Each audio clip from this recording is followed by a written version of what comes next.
Welcome back to Let's Play Darkest Dungeon. I'm your host, Timepants, and today we are starting off a brand new file, and no, I'm just kidding. But we are sans a healer, so I thought today is going to be the start of our two-a-days. We're going to be starting to work on some replacements for all of our goons who have gotten, well, frankly, blown up. So let's begin again for the first time as we head back into the ruins, and we're gonna just try and build some resources back. We have definitely, we've definitely sunk a lot of our finances into the, our quest there into the Darkest Dungeon. So, actually, I think we can go a little light on that. So, yeah, we're gonna take this opportunity now to kind of dial it back and just start anew. I'm stumbling over myself here because this is such a departure from what we've been doing, all of this high-level stuff. So it's time to get back to the fundamentals. Now, what are the fundamentals here? We want to try and get our characters up at least to level 5 as expeditiously as possible. To begin than the seat of our noble line. And so we're gonna be heading back here, just trying to remember what it's like to be level 0, right? It's all, yeah, encounters like this. Now, one of the things that I'm going to be trying to do, let's see here. I don't think this is actually any good. So, blinding gas. Yeah, so one of the things we're going to really be trying to work on here is just getting everyone back into a position where we feel confident. You know, this is a chance for us to boost our confidence, to start feeling strong and effective again. But we shouldn't get overconfident. Level 0 still poses fairly grave danger, if I'm being honest. I remember, I think one of the most recent times that we have run a party at level 0, I think we got mangled pretty badly. So we are gonna try and take it easy here, try and be careful. We want these guys to be able to run right back out, because after we win here, we will have, well, okay, I was going to say we will have another Darkest Dungeon run immediately. That's not true. So let me dispel that right now. Actually, we won't be heading right into the Darkest Dungeon because, yeah, we actually have to get 2 nasty things off of our healer. So our 2-a-day today is going to be, and I apologize for this, it is going to be 2 low-level runs. I'm sorry. I promise you, as of tomorrow, we are getting right back into the thick of it with capital T, capital D, capital D, Darkest Dungeon. But for today, we just got to start setting the table. I want to bring up a new generation of heroes. That's fine, right? That's what the new Star Wars was all about, right? Introducing a new generation of heroes into the mythos, and that is precisely what we're going to be doing here. What did you think of that, by the way? The what's it called? Force Awakens? What did you think of that? Did you like it? It wasn't really my thing. Like, I guess I'm kind of done with Star Wars. Like, does that make me sound like an ass? I don't know. It's, I guess not really my thing. I didn't get super excited when it first dropped. When I went out to see it, I was like, oh, I've seen this before. I liked it better the first time when it was called Star Wars. That was a David Spade joke, and I'm really sorry for stealing that. That makes me even more of a hack than I already am. Alright, so how are we going to do this? I mean, we could try a stun here again. Stun resist 50%. I think that does adjust. We've got, what, plus 40 here. I like this well enough to try it again. That might not be the best. As a matter of fact, I probably should have just cleared out the corpse here, but Iron Swan is actually probably the better choice. So really, I'm a genius. Do we just let it ride with this guy? I think we do. Yeah, and this kind of seals it for me. So one of the things that I didn't notice until recently is that Zealous Accusation lost its plus damage against Unholy, which sucks. Like, they really tamped down the Crusader, and it makes me sad. Okay, now I think we actually do Disorienting Blast here on you. Oh, can't. Alright, because even if we don't get the stun, he gets thrown up here to the front, right? Good thinking. This is the kind of fundamentals that I'm talking about. This is what we're working on here in training camp. We're trying to really get everybody back into the small ball mindset. This is some Tony La Russa nickel and dime shit here. We're not gonna do any of that Ozzy Guillen nonsense. We're here to play. All right. This expedition, if I remember right, holy water doesn't do anything here, right? This guy's sitting on our one really important trinket because, as I said, we want to get this guy fighting fit, quick like bunny. So let's just protect him.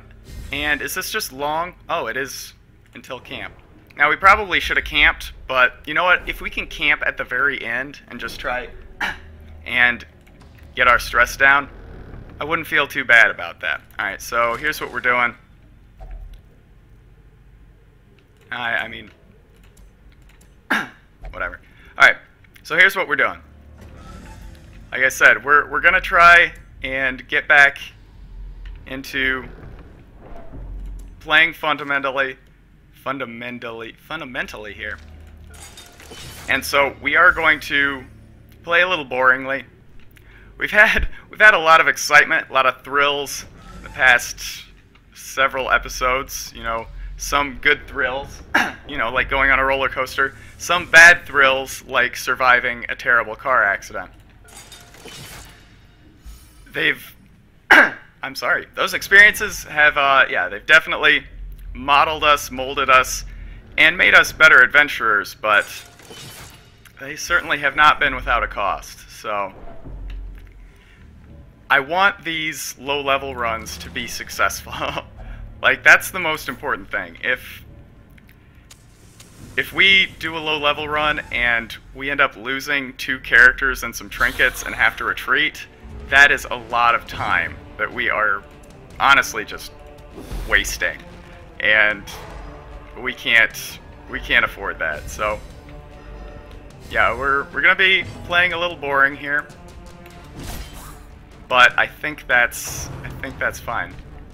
All right, this is the first real negative, outcome that we've suffered here. This guy getting another swing. So, all right, we can be fine with that. She can probably hold off on healing a little bit longer as long as we keep these guys under control. Now this is not fundamentals right here. This is not playing to the best of our ability. I think we actually do Abyssal Artillery here because I want to soften this guy up enough that I know, not think, know that I can get a kill. And Inspiring Cry is probably a giant waste, so we'll just swing on him. Do we need to start setting ourselves up for Holy Lance again? It might be worth it. Yeah. Yeah, we probably do.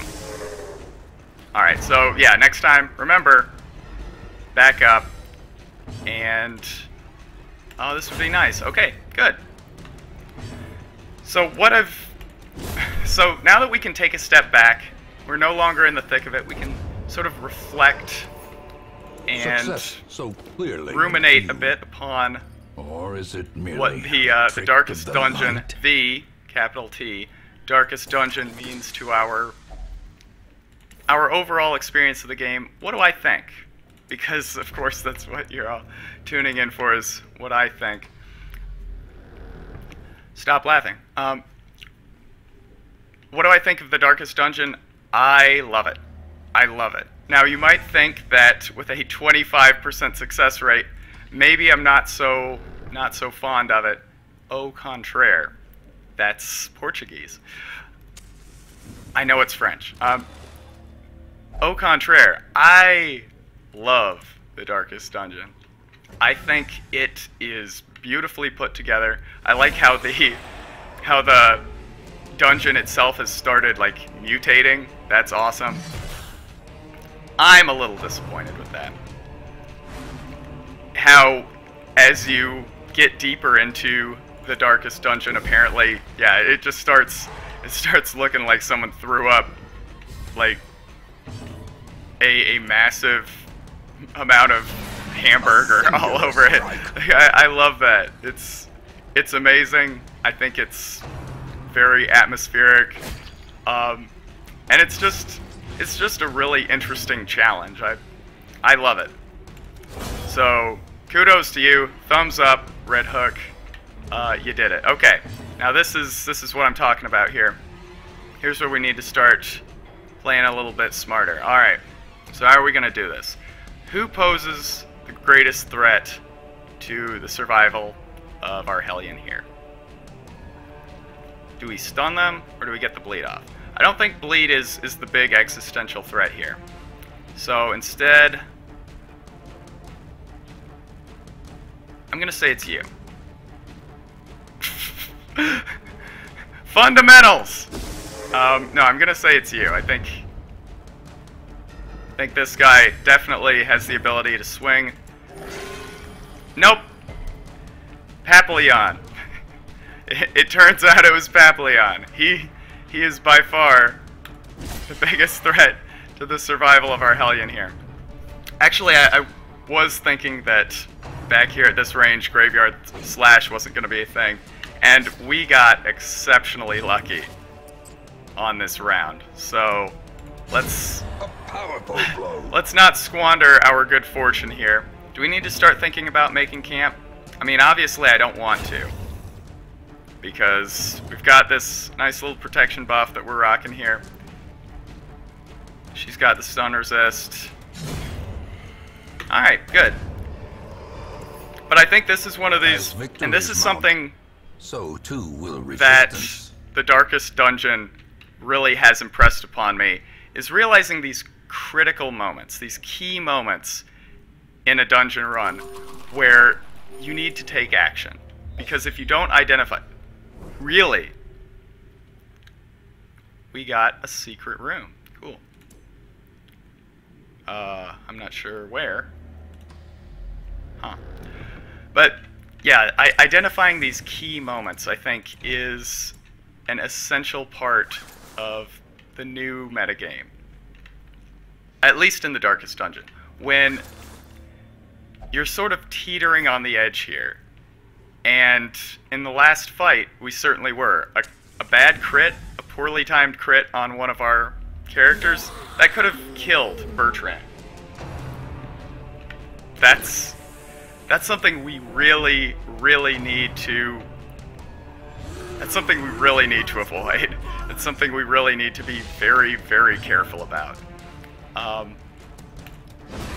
And I think that is where we've been getting killed a lot last time, or where we've been getting killed a lot in general in the Darkest Dungeon, is that we're not identifying these key moments.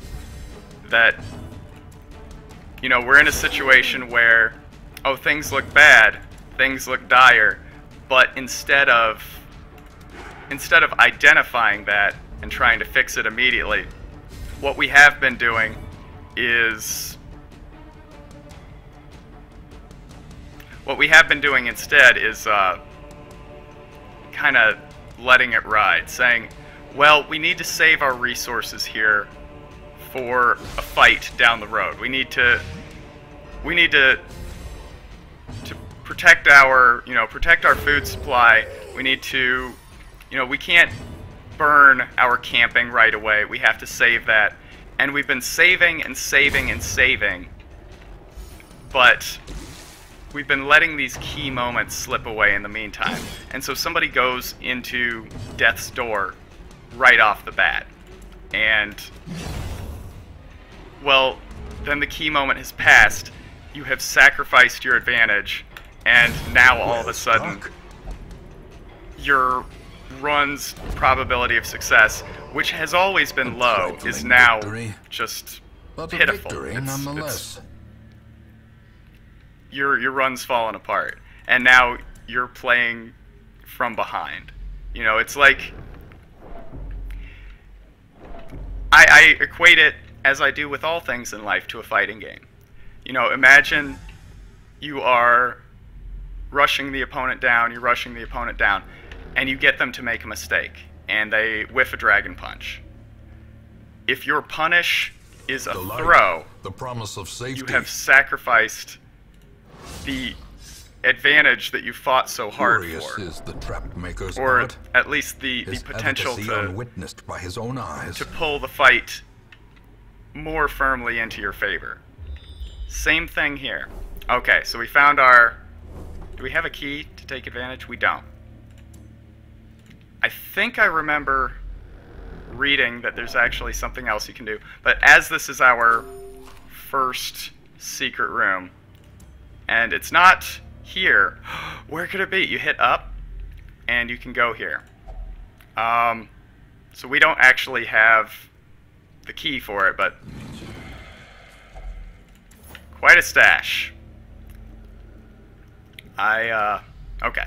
I was actually about to say, I don't remember, or I don't remember finding out how to get out.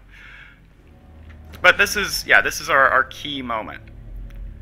Or, on, you know, to put it in different terms, imagine that you are, again, playing a fighting game, and it's actually you in this case, and you're getting, you know, you're fighting even with somebody. You know, it's been neck and neck the entire time, and instead of playing, you know, cautiously, playing smart, and instead of trying to look for your advantage, you instead throw something away on an insane read. And yeah, all of that smart play suddenly means nothing because you completely sacrificed your advantage. You completely sacrificed any chance that you had of a victory to follow it. because you wanted to bet big and look like a tough guy, right? Maybe I'm not explaining myself very well, but yeah, I feel like I'm not exactly in my best state of mind right now. Remind yourself that overconfidence is a slow and insidious killer. I've taken a couple hard losses over the past couple videos, and I think it has affected my ability to articulate myself. But essentially what I'm getting at is that I need to play smarter. I need to stop sitting on my resources, stop not playing too conservatively, but I need to stop playing just for the final encounter at the end. Because every encounter leading up to that one is what's going to put us in a position where we can potentially succeed. So by using these resources early, by making effective use of them, that's what's going to put me in the best position for a win. A dizzying blow to body and brain. Oh, that's unfortunate.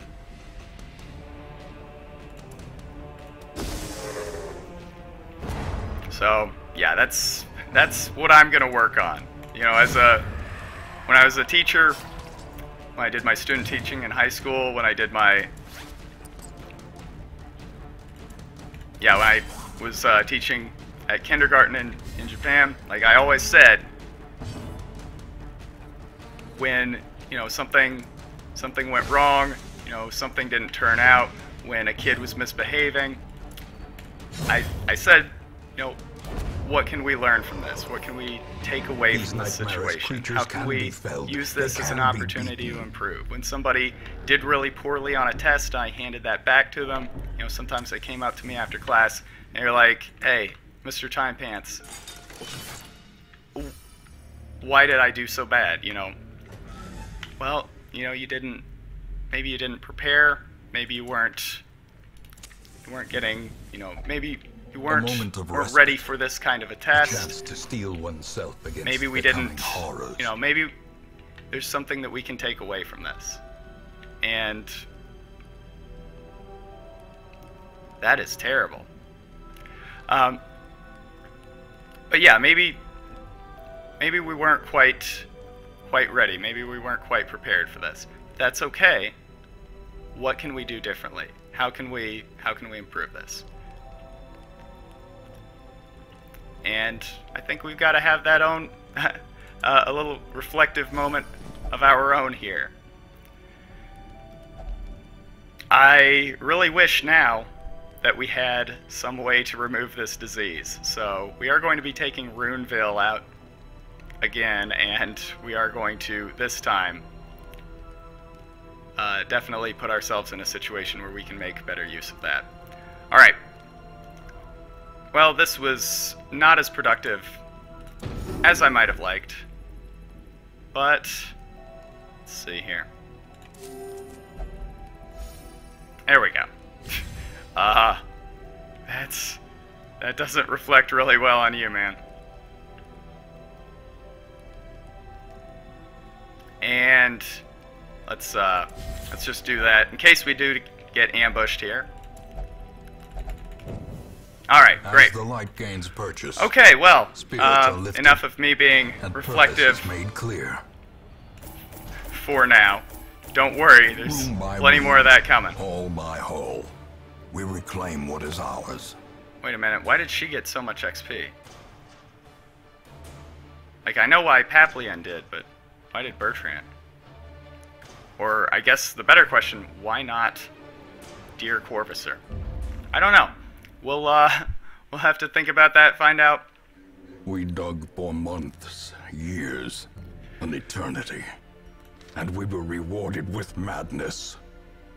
Alright, cool. So yeah, we're gonna start a Darkest Dungeon run again here in earnest very soon, but for now, yeah, let's take a short break.